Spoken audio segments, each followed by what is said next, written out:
I can't say I wake up waiting to experience Bangalore traffic on a daily basis. In Silicon Valley, concentration of talent is so high, the velocity and the quantum of innovation might be very high. So if you have a chance to work there, don't turn it down. There was a time in India where ownership, accountability, those were very rare opportunities, but now in India that is fairly commonplace. People, relationships, they're all very tight. They're in each other's business in some sense.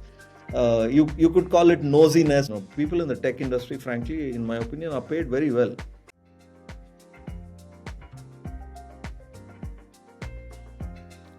Welcome to the very first episode of the Rolling Decades podcast. This podcast is all about the real, unfiltered side of navigating your 20s and 30s, careers, startups, investing, mental health, relationships, everything that shapes who we become. And I couldn't think of a better guest to kick things off with other than Guru Bhat, Senior Director of Engineering at Google. Having worked at some of the biggest names in the industry, Sun Microsystems, Oracle, SAP, PayPal, and now Google, he's seen the tech industry boom, worked across both India and the US, and has a wealth of experience to share with us on the tech world and leadership. For me, personally, this is a full circle moment. My career started with Guru. On my first day as an intern at PayPal, he asked all of us, "What's the goal of life?" As fresh college grads, we gave all sorts of answers. Somebody said they wanted to become a good developer, they wanted to earn a lot of money, or even become a CEO, and so on. But Guru simply said, the goal in life is to be happy. So, Guru has this incredible way of simplifying complex things, and today we get to learn from him, his journey, his lessons, and his take on building a meaningful career. Guru, it's so good to have you here today. How are you doing? Thank you, Shweta. Doing really well. Very kind of you, and it's wonderful to uh, establish connection with you again after all those years at PayPal. And I love the name of your podcast, though I feel like I am adding to the decades. I'm very far away from the 20s and 30s that you talk about. And I'm definitely raising the average age in this room by being with you.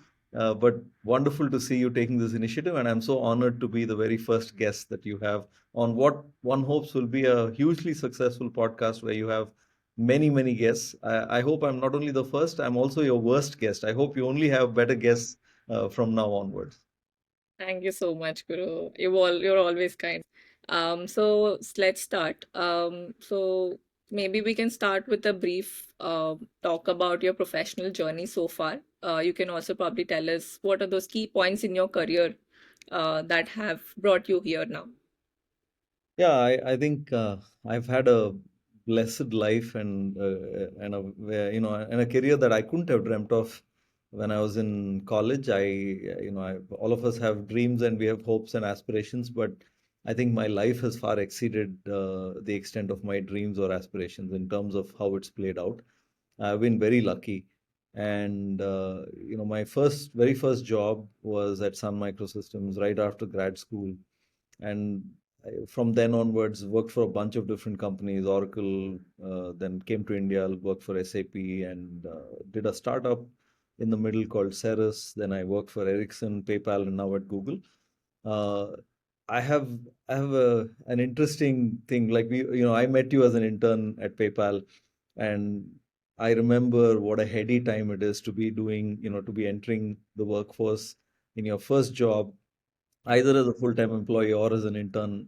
It's a wonderful feeling, and I crave for that magic of that, that heady excitement that you feel, because it's a once in a lifetime that you feel that kind of excitement. Honestly, there is only one first job, and for me, I was very fortunate that it was Sun Microsystems because during its heyday, which is when I joined Sun, it was truly a magical, quintessential Silicon Valley company.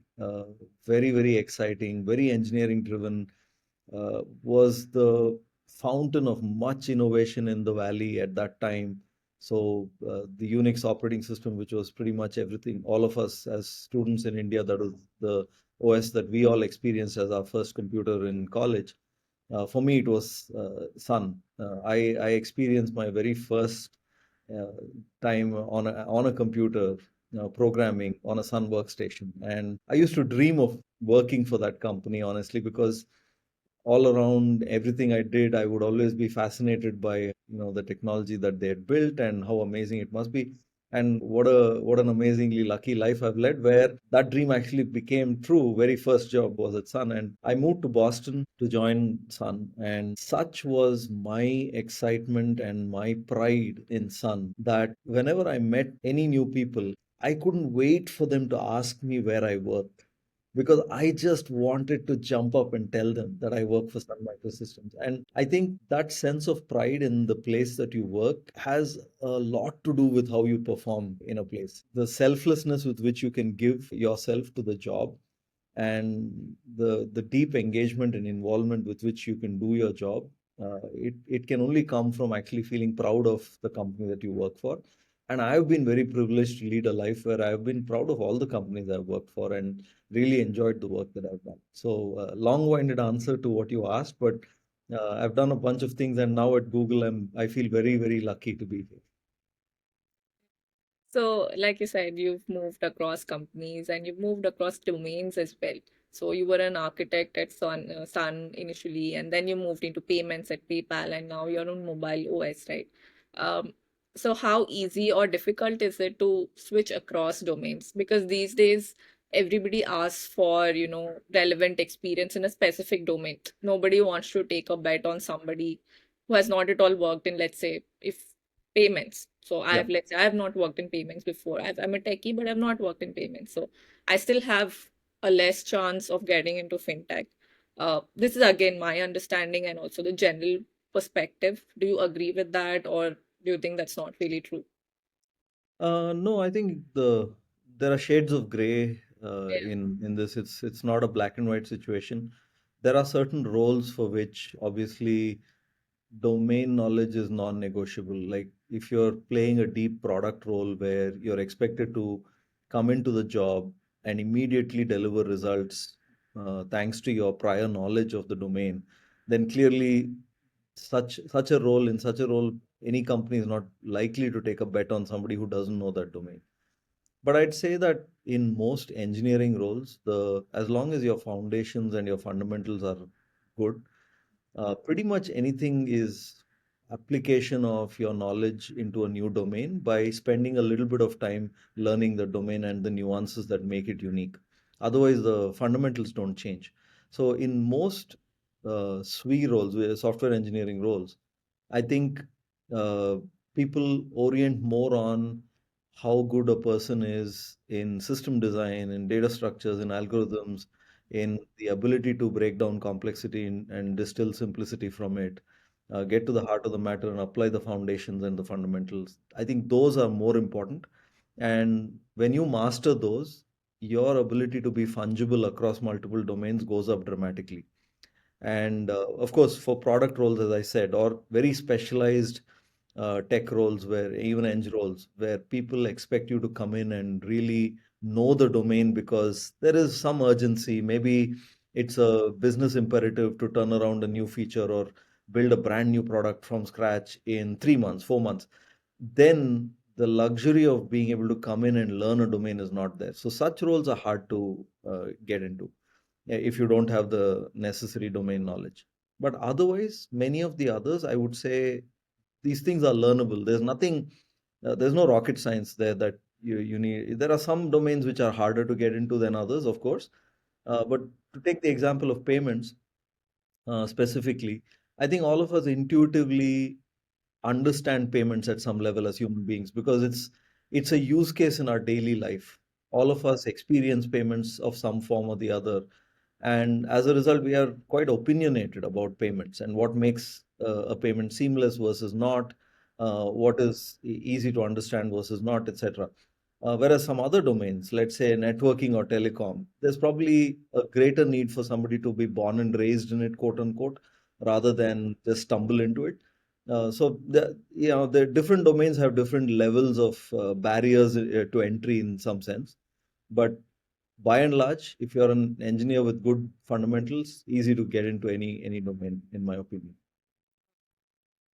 So I think we covered the technical side of it. So when you're hiring somebody in your team or even for other teams, Apart from the technical parts that you've just mentioned, what else, what other qualities do you look for? I'm sure there are multiple different, extremely effective interviewing styles. And for me, I am more interested in a person's aptitude and attitude, both of them, rather than just hard skills. I think hard skills, all of us start at zero at some point in our life and we learn. And much of it depends on your own personal inclination, but maybe to a certain extent, your innate intelligence to pick up something. But attitude plays a huge role, right? So the signals that I'm really looking for are one, I like a sense of optimism. Like people, I've generally found that optimistic people who have a bright view of the world are more likely to be open to new ideas, are more likely to be the ones who think outside the box, who are going to be the ones innovating on and finding new solutions to problems that exist, etc. So one is that kind of optimism and openness. The second is I'm a big believer that discipline trumps everything else. Like, yeah, if somebody is very disciplined, they're likely to overcome any temporary setbacks. Whereas somebody who relies purely on their talent or their own perception of their talent is likely to get disappointed and defeated easily. So I would say somebody with a bias for discipline and an uncompromising work ethic, again, it impresses me. And an immunity to boredom, I would say. Like people who get bored easily, I feel don't have the stamina to do what it takes in the long haul. They're more prone to just get distracted by shiny objects by the wayside rather than focusing on the long-term goal. So an immunity to boredom, in my opinion, is a superpower. And the last thing I would say is, a sense of pride in one's work. So whatever you do, I think having like intense pride around yourself, right? Your sense of self should be uh, enough to generate a certain amount of pride in the work that you do. And it should matter to you that when you put your signature on something, it should be the best that you can do. When people are able to project that kind of a mindset in the interview, I actually feel drawn to such people. That hey, these are people that I can trust and rely on because they have that intense pride in their work, right?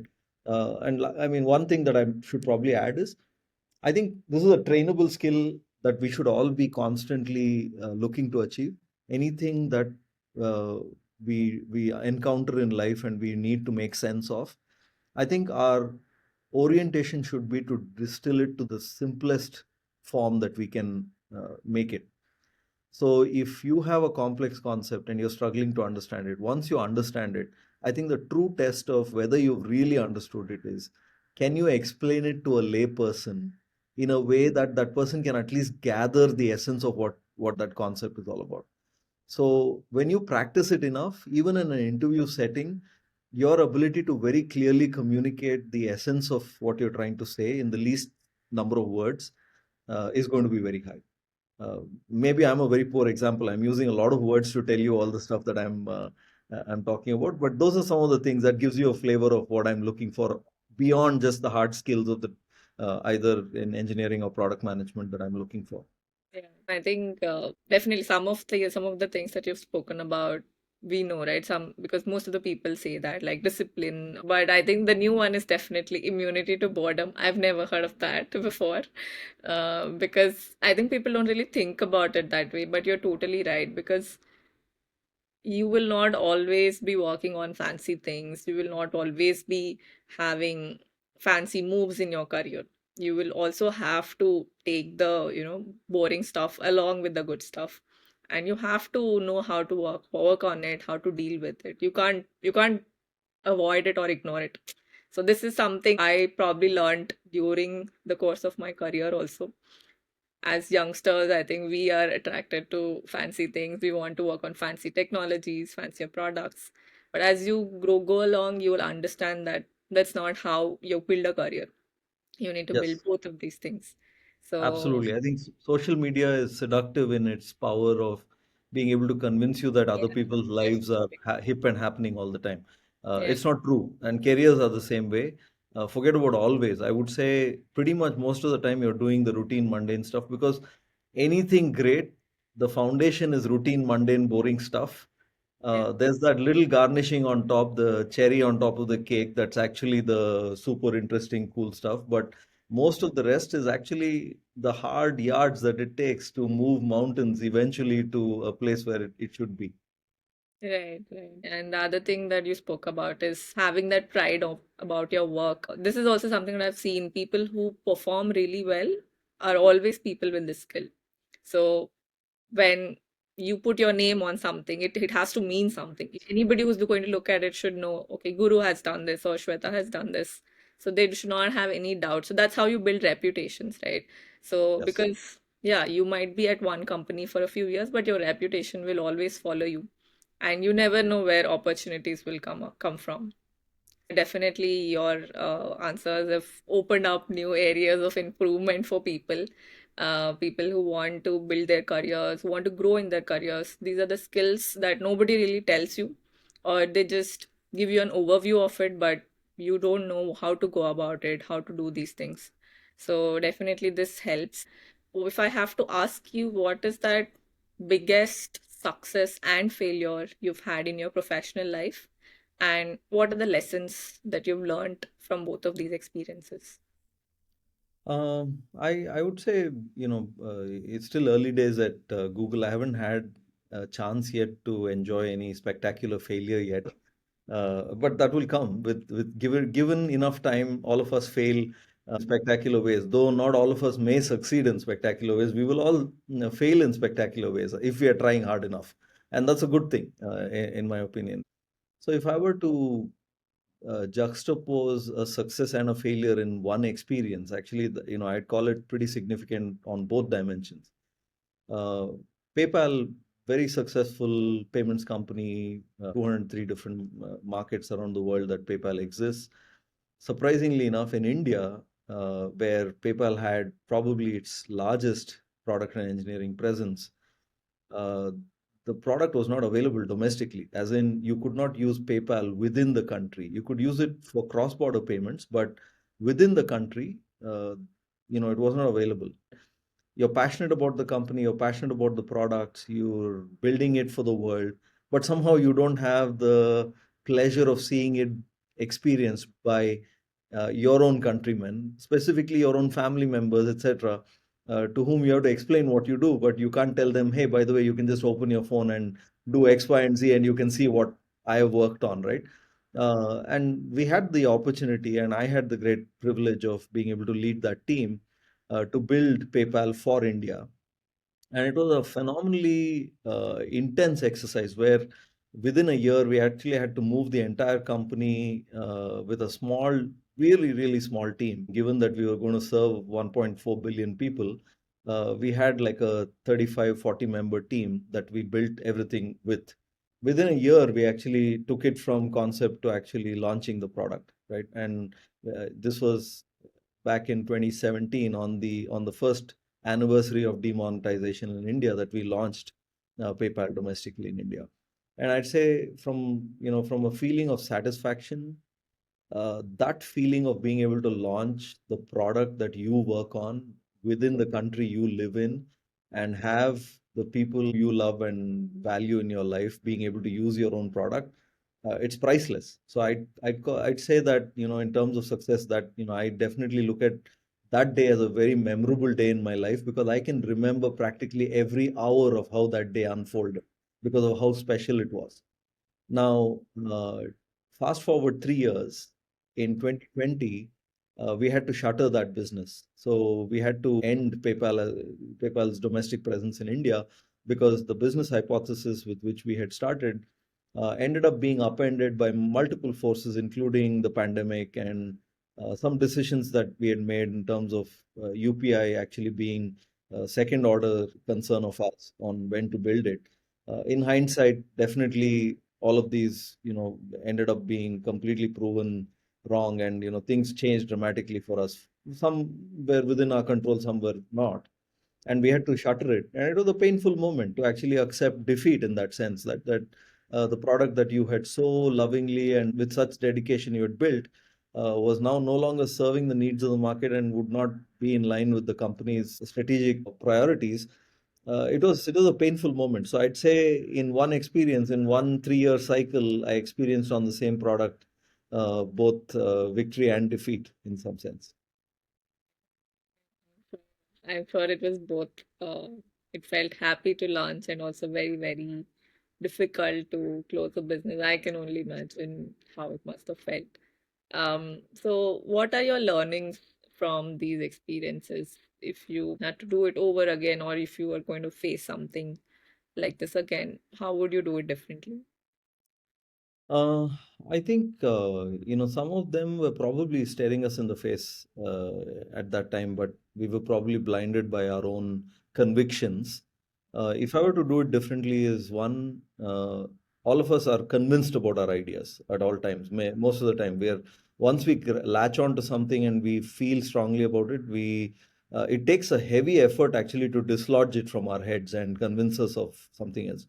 I'd say one, I'd be more open to hearing contrarian points of view because the earlier, if we had been open to more contrarian points of view, and if we had actually not only been open to it but actually explored it to see, if we were to do X, Y, and Z instead of A, B, and C, what would the logical endpoint look like?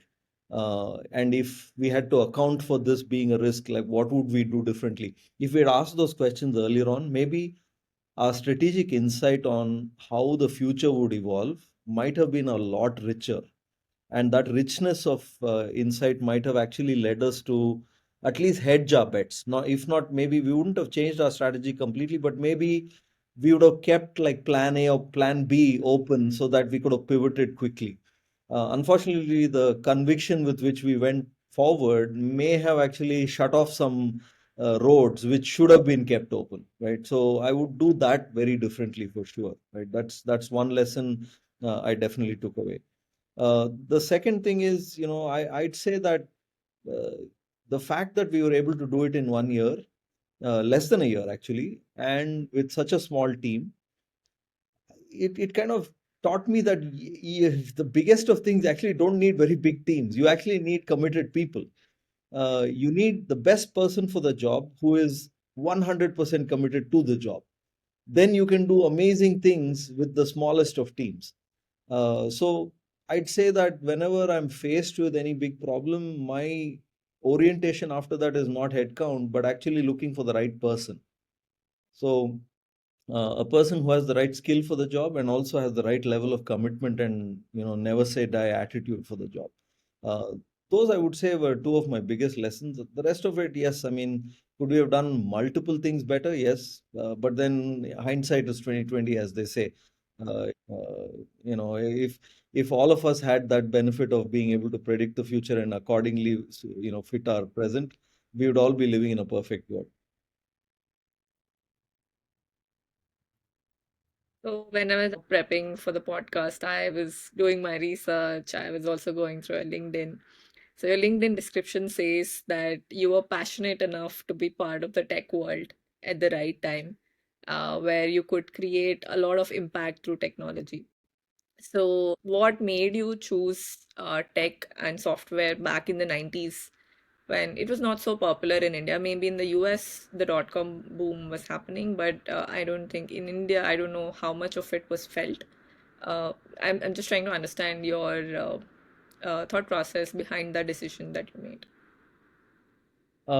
As a child of the 80s and 90s, I think I was definitely subject to forces of my parents' influence in my life for sure. Uh, I grew up at a time in India when practically, if you are from a middle class family, especially from South India, if you grew up with quote unquote normal parents who had the same urges as your neighbors in terms of how they wanted your life to play out, uh, there were essentially two professions open to you. As you could either choose to be a doctor or an engineer. And here's the funny thing: my both my parents are doctors. Oh, I'm an only child, so naturally the center of gravity would have been yeah, expected to shift in the direction of becoming a doctor because that's what most single kids of yeah. doctor parents do. But for me, my parents, in some sense, were very liberal. They didn't force me to become a doctor.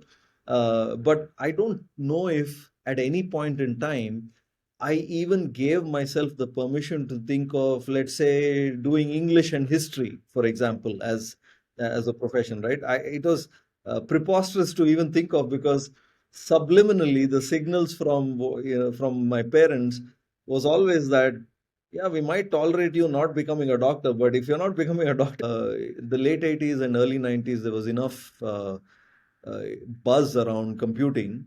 And at that time, especially in South India, where I grew up, uh, there was like this huge rush to seek grad school education in the US and then maybe work in the US, live in the US. So I was subject to the same forces, and most of the people that I looked up to, either people in college who were older to me, computer science was definitely something that was looked at as an up and coming, along with electronics.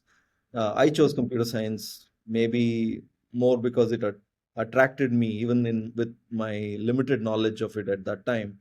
And I've never regretted that decision, because I've really enjoyed it, and it has given me a great life and a great career, and honestly, shown me different parts of the world. But if I had grown up in a different cultural environment where my parents didn't exert as much of an influence on my choices, or if society itself didn't influence my decision that much, who knows? You might have been doing this podcast with a history professor teaching history in some college. I don't know, because I do enjoy history tremendously. Uh, yeah, but I think you ended up in the right place at the right time, because I think that was the beginning of the tech boom, and Yes. it's still going on, right? We are all reaping the benefits of the tech industry. So, but do you think that is still the case, that the tech industry is the place to be right now? Or do you think it is saturated now with so many people coming into the industry? Do you think there's oversupply? I don't know if there's oversupply. I think uh, there are different waves that every industry goes through. Yeah, There are periods where maybe a new technology supplants the old, and suddenly those who were completely invested in the old have to rapidly reskill or find themselves completely irrelevant. yeah, It has happened multiple times within our own careers, in terms of, say, mainframe computing with COBOL, etc., to cloud computing, and now with AI and dramatically different programming models coming in and different tools coming in, and the ability for a lot of code to be generated rather than written. Things are going to change, no question about it. Now, I'm no fortune teller. I don't know, though I have an opinion on how things are going to change. If history is any indicator, what ends up happening is every technological shift initially looks scary, because the incumbents are in danger of being made irrelevant. But very quickly, the new technology opens so many new doors that actually life leaps forward and doesn't just, crawl forward, but it leaps forward. All the way from the Industrial Revolution to now, this cycle has gotten repeated every couple of generations or so. And I believe that the same thing will happen with AI as well. But is there some interim pain for incumbents who don't rapidly reskill? Absolutely. So I'd say anybody today who is kind of looking at AI as hype and thinking, yeah, I'll just sit this one out and wait for the dust to settle, it's a very, very grave mistake. You better be building your basics from scratch right now if you're younger in your career, for sure. If you're in a decision making capacity, also you need to know enough about it so that you can take the right decisions. So I'd say that no person in their career today are untouched by this. I'd say even people who have retired should be looking at it and learning something, because life is going to change.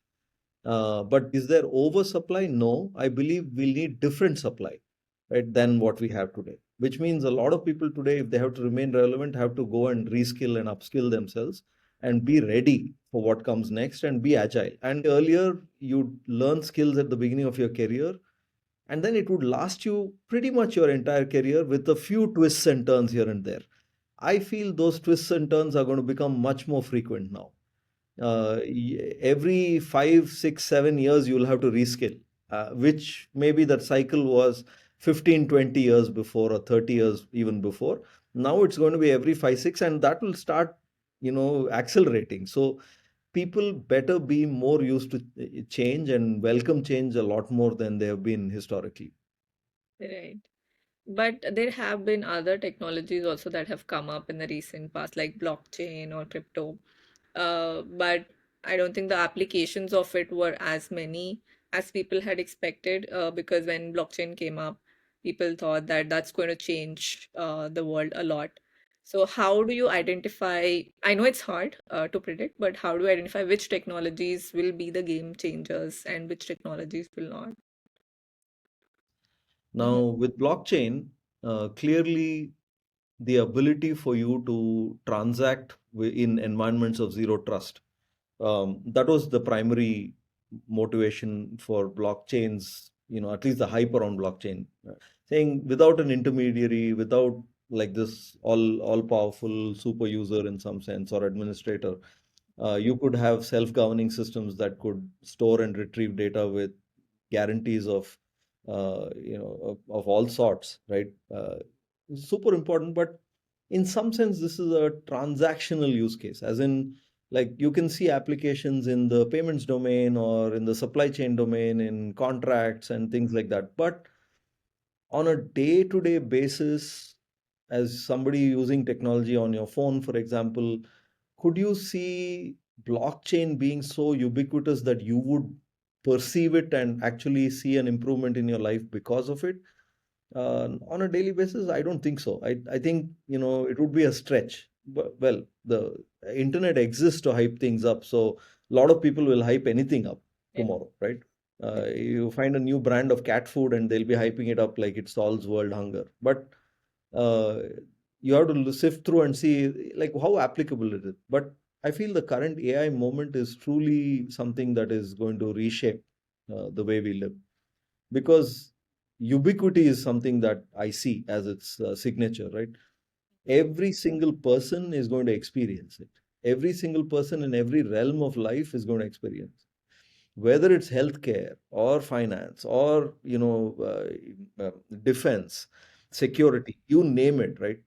Every industry, the potential for disruption, and even within each industry, every single part of its life cycle being disrupted, you can see even intuitively that this is going to happen. And even if you spend like 15 minutes thinking about some area that you work in and say, what if I had an all powerful AI? How would I make things better in my area? You will come up with ideas. But the fact is, every human being, if they were given the luxury and the tool of having an all powerful, all knowing AI next to them, they could reimagine their own life in different ways.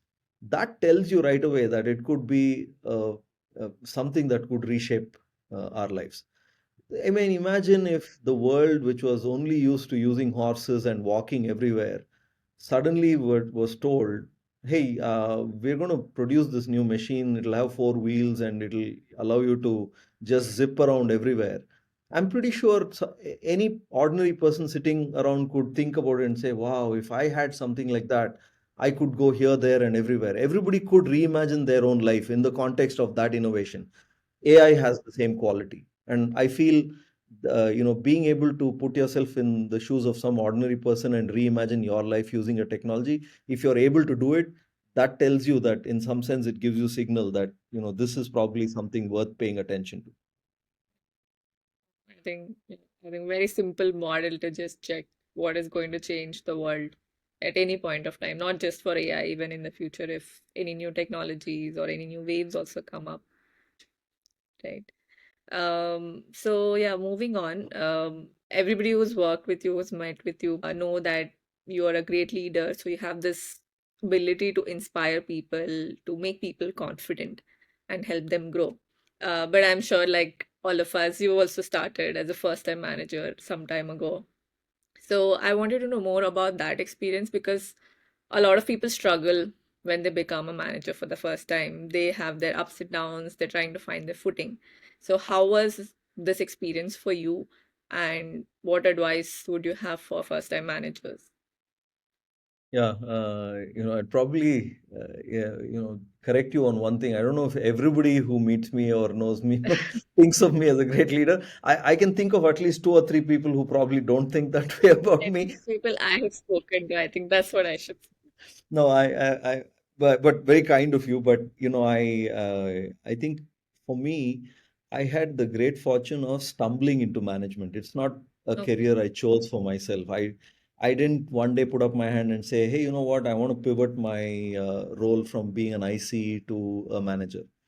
It just so happened that I found myself in a situation where a person who was leading the team suddenly ended up leaving, and uh, they said, "Okay, who's the oldest guy in the room who seems to have a little bit of gray hair here, who seems to get along with people and seems like a generally nice guy?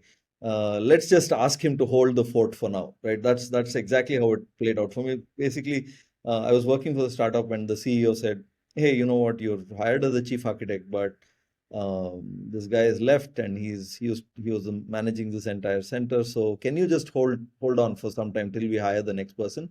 Can you just manage this?" So I didn't have too much time to think, Okay. and I also had the great luxury of being a substitute. So it was not like I had any expectations of myself. Even the people who were putting me in that job didn't have very high expectations, right? And they just felt, okay, this is a temporary thing for us, and eventual plan is to hire somebody else. So I just hope he doesn't burn the building down, and he keeps things afloat. So with that low set of expectations, I think it was pretty difficult for me to disappoint anybody, right? So that freed me up to just play it naturally, saying, you know what, nobody's judging me here. I'm just doing somebody a favor by doing this. So, in addition to my day job as a chief architect, I'm also doing this managing thing. And if I'm not good at it, so who cares, right? Like I didn't worry about it. But turns out that when you don't worry about something, but you're doing your job, wanting to learn, and you just want to do a good job anyway, uh, you're freed from any weight of expectations. You actually do better. So I ended up playing to my natural strengths around being generally very easy to get along with. I get along with most people. I don't know who I don't get along with. I get along with everybody, and it was easy to be a manager with that kind of an innate mindset. The things that I probably learned and struggled with, and over time got better at. Um, Being responsible for somebody's life in some sense in their career means that you have to mix the hot with the cold, as in there are times when you have to praise Yeah. and very very deliberately and mindfully, but there are times when you have to give hard feedback where things are not going according to plan. The second one I really struggled with because it was easy for me to say nice things to people. Generally I liked being a nice guy and I liked being thought of as a nice guy, but the flip side, being able to actually confront them and give them the bitter medicine when needed, that actually takes some effort and that takes some thinking. Because when you give people bad news, they'll say, "No, I don't agree with you. I did this, I did that." Then you have to say, "No, no, but you may have done it, but you didn't do it well." All of that was highly uncomfortable for me because I was not used to it. It took time, but over time, I think I saw people around me doing it well. I learned from others who, by talking to them, saying, "How do you do this? How do you prepare for such a conversation?" Those things helped, and I think over time, I got good enough to say, even when I deliver bad news to people, or when I deliver hard feedback, I would say the trick is in making it an uplifting conversation where they actually walk out of the room feeling more empowered and more positive about their prospects rather than they feeling defeated and feeling downtrodden, right? So uh, that's when you feel like you're climbing the higher order of management in terms of how to manage people and motivate them. And I feel slowly over time I've gotten better at it to an extent where I can feel even the difficult conversations, I don't necessarily look forward to them, but I don't shy away from them either. Yeah, the second part I think is definitely hard. Even when I was managing people, it was really hard to deliver bad news. Nobody wants to deliver bad news, right? It's really, Yes. really hard to do that when you've not done that before in your life. So I think this is definitely something that first time managers struggle. And this is, I don't know if this can be taught. So maybe it's just something that you get through practice. Yeah, yeah. So, some things you have to experience to get better at. I'm sure there are innately good managers. There are people who are born with some skills through their childhood experiences. Something has prepared them in a way where when in the workforce when they encounter this problem, they're already good at. I'm pretty sure there are people like that. Yeah. But something about their life experience would have made it like that. It's not like anybody's come in with their DNA already wired to be a good manager. I seriously doubt it. Right, right. So apart from these things that you spoke about, are there any other skills that are non-negotiable in a manager? Uh, I'd say that a certain level of competence in communication is non-negotiable as a manager because you have to be able to communicate with clarity because five or six people in the team, you need to be able to deliver a message to them customized in a way that accounts for their own motivations, their own trigger points, what buttons to push in order to make them feel empowered and really feel like they have to take control and take charge. All of these are different for different people. You have to learn not only how to communicate clearly across the team, but also to each individual. You have to put it in simple terms that people will immediately jump to action rather than go through a long period of analysis and paralysis. You have to be a friend to people. I would say like a parent friend where you're both an authority figure and a friend at the same time. And all of these are communication skills. How you come across in different contexts, the kind of EQ you're able to demonstrate. I think these are non-negotiable in being if you want to be a good manager, right? The best managers I've had have also coincidentally or non-coincidentally been very good communicators. They've been able to share what's on their mind in a transparent, easy to understand way. And I think those skills are important for managers to pick up. So, like you mentioned, you've also worked in the US when you worked for Sun Microsystems, and then you've also worked in India. So, how different is working in the US and leading teams in the US compared to India? Uh, Many things are the same. I would say, good colleagues are good colleagues everywhere. When it comes to the professional aspects, workplaces in the US versus workplaces in India, practically there's no difference. Honestly, like the amenities, the facilities, uh, you know, the look and feel of the offices in all the companies I've been in. Once you enter the building, you don't know whether you're in Mountain View, California, or Bangalore, India, or Singapore, or wherever, right? Like it feels pretty much the same standards. The work that you do, there was a time in India where ownership, accountability, end-to-end, outcome ownership, those were very rare opportunities. But now in India, that is fairly commonplace. Like most companies have gotten pretty mature at how they leverage India as a location, and so it feels pretty uniform. I would say the aspects of life and culture that are different actually make even the workplace slightly different. Okay. Most of the Western countries where I've worked in, I've had significant experience obviously in the US, but I've also had significant experience working and leading teams in Germany, Hungary, Sweden, Singapore, etc. And I'd say broadly in the eastern locations, including India, people make the work and life kind of seamless. So you have friends in the workplace. Yeah. Yeah. Uh, like work is an extension of your life. It's not distinct and separate in some sense. So people build very deep friendships and relationships at work as well. So the workplace feels very social in India. So I like it actually like that because you feel a sense of community and belonging that makes coming to work on a Monday morning that much sweeter. You mean you could feel very good about the work that you do, but if you feel like you're among strangers, somehow there's a slight degradation in your experience. But if you feel like you're amongst family, where you have deep friendships and there's a warm smile you experience right from somebody who's a security guard to somebody who's in the cafeteria, the smile of recognition, that smile of acceptance in a deep way, right? Like, hey, I really enjoy being in the same building as you. That's what the warmth in the smile conveys that, and that makes it magical. Honestly, working in India, that I've experienced, significant part of it has been India, but I've seen this to be true in other locations as well. In Singapore, for example, I do see some of that, but it's a little less common, I would say, in the West. And it has to do with culture. I mean, like India, like many other, South American countries are also like this, where people, relationships, they're all very tight. They're in each other's business in some sense. You could call it nosiness, where people want to know everything that's going on in other people's lives. But the same qualities also lend a degree of magic and a certain degree of stickiness to relationships, right? Which, in my opinion, makes life richer.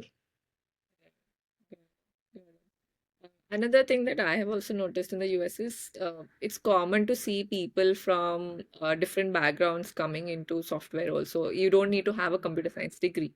But I don't think that is the case in India, or it's not very common in India. Why do you think that is the situation? Well, I mean, all of us grow up with parents who want us to be doctors or engineers. So we just produce so many of them. But things are changing now. I think newer generations, including yours, many people chose their passions rather than being guided by familial forces in their educational choices. So it's more likely that people have diverse backgrounds. Companies will start appreciating it more, especially in a new age where technology is going to get upended. People with the skill to actually apply technology in new ways are going to also be very valuable. And that comes from being able to see different perspectives. And I think that is going to change. But I would say the current makeup is a function of a society that is over-indexed on STEM education, and so it's very unlikely that you even need to find people from outside, because you only have that much supply here in terms of the number of people graduating from engineering colleges, etc. Right? So there's plenty of people available for it. So that's probably one of the reasons. So you had such a promising career in the US, Guru. So what made you move back to India? Family. So we had so both my in-laws were very sick, and we needed to come back to take care of them. And like there was nothing wrong with my life in the US. I really enjoyed it. I loved living there. And I have been back in India for 17 years now, and I have loved living here. I would say both my time in the US as well as my time in India have been fantastic. I can't. I mean, I think it's a mindset. You can enjoy wherever you live. You just have to make up your mind to enjoy everything, every moment of your life. And so there are things, are there things about India that I don't like? Of absolutely, there are. I mean, I can't say I wake up waiting to experience Bangalore traffic on a daily basis. No, I don't. I hate it.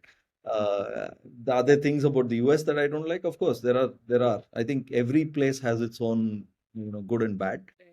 So apart from personal reasons, a lot of people move to the US because they believe there are better opportunities here and most of the innovation happens here. Uh, but do you think that is still the case? That was true, I think, a decade ago, maybe. But do you think moving to the US is still the better move for younger people now, or do you think there are enough opportunities in India now? There are tons of opportunities in India. I think, so obviously, this is a very personal question that each person should answer for themselves. What is the right decision for them? So, for me, I feel right now in India, one, uh, opportunity is ample because so many companies from around the world are setting up centers in India, recognizing the power of human potential, right? Like India has two significant advantages. One, 1.4 billion people and an overemphasis on STEM education, you would say, but then it's serving the country well. As in there are many people who are very talented and have the right skills. So the availability of skill is definitely one. The second is for that talent, given the sheer scale of the opportunity, there is a lot of high quality work that is being done in India. Earlier, it used to be like this services company mindset. Something gets designed somewhere, gets thrown over the wall to India, and then somebody else in a different time zone executes Yeah. the dreams and aspirations of some other person in a different geography. That doesn't happen now. Now, a lot of the work fundamentally happens from India. So the quality of work is also fantastic. Accompanying all of this is a general rise in living standards. So, people in the tech industry, frankly, in my opinion, are paid very well. Yeah. And compared to a lot of other people in India, if Yeah. you're in the tech industry, you are paid a differential from the the rest of the country. Yeah. So your quality of life is pretty significant, given that things are generally very affordable in India. And if you're well paid, that means you're actually enjoying a high quality of life. So in that sense, living in India by no means is a compromise. It could be a perfectly good choice, and I'm making that choice every day, right? I'm living here because of those reasons. Yeah. Now, what is good about working in another country? I would say the experience of being able to assimilate into a different culture, to really shed your preconceived notions about people, make yourself a generally more open person to understanding people around the world is priceless. If you have the experience, if you have the opportunity to experience in some way or shape, whether it's living in another country or traveling frequently around the world and experiencing it, whatever it is, I would highly encourage people to take those opportunities because you become a richer, deeper person if you're able to experience different cultures and truly shed your preconceived notions. Frequently we are all incentivized to think our own culture is the greatest and the best and nothing can be wrong with ours and everything else is inferior. Not true. Every culture has its own pluses and minuses, and the only way we'll make our own culture better is to go learn from somebody else what makes them great and assimilate it into ours. So that experience for me, living over a decade in the US, I think I would not trade it for anything in the world. I really grew as an individual thanks to that experience. So I really enjoyed it.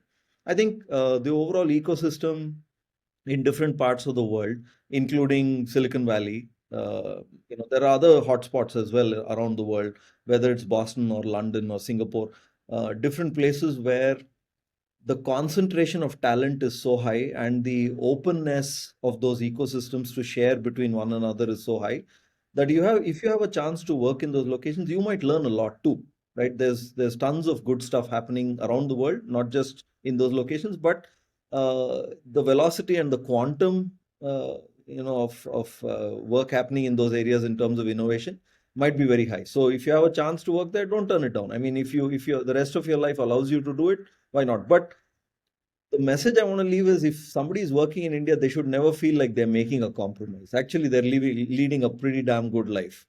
Yes, there are problems like traffic and pollution, and there's no perfect place on earth. But in the tech industry in India, it is pretty damn good. Totally true. So I'll end the podcast with one last question, which is also a little fun question. Sure. So if you had a time machine and you could go back in time, what would you tell your younger self? What I'd probably tell my younger self is to uh, continue to optimize for depth in terms of knowledge, not just breadth. So I would say that, initial parts of my career were very much about depth, but the forces of my career continued to make me orient on breadth quite significantly. And I feel like my career has done well because, also because I was more open to it. But if I had to do a do-over, I would say I would want to spend more time on doing both breadth and depth. I would go deeper. So the advice I'd have is uh, optimize for a T in your career where you're super deep, not just in one, but maybe more areas than one. And anytime you have spare time, constantly try to go deep. Like just try to do that as, yeah, as your signature. Be deep in everything that you do by just madly deeply caring about the work that you do. So, do you have any specific advice which is different for somebody in their 20s and somebody in their 30s? Not a whole lot. I think so you started off the podcast by talking about, how I my advice is to optimize for happiness. I think that's the end of the day. If you're not having that, then you have nothing in life, no matter how much money or anything else you may have.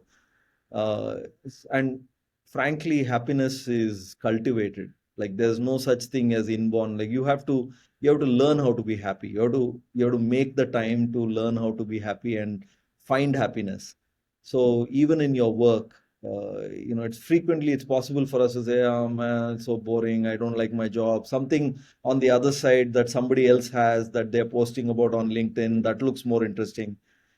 Frankly, there is no such thing. You have to try and find ways to make your current situation happy while also being hungry to find something else that's happy. That's fine. But if your today is not happy, very unlikely that your tomorrow can be dramatically different unless you put effort into it. So I'd say try to find happiness wherever you are, because every moment is precious.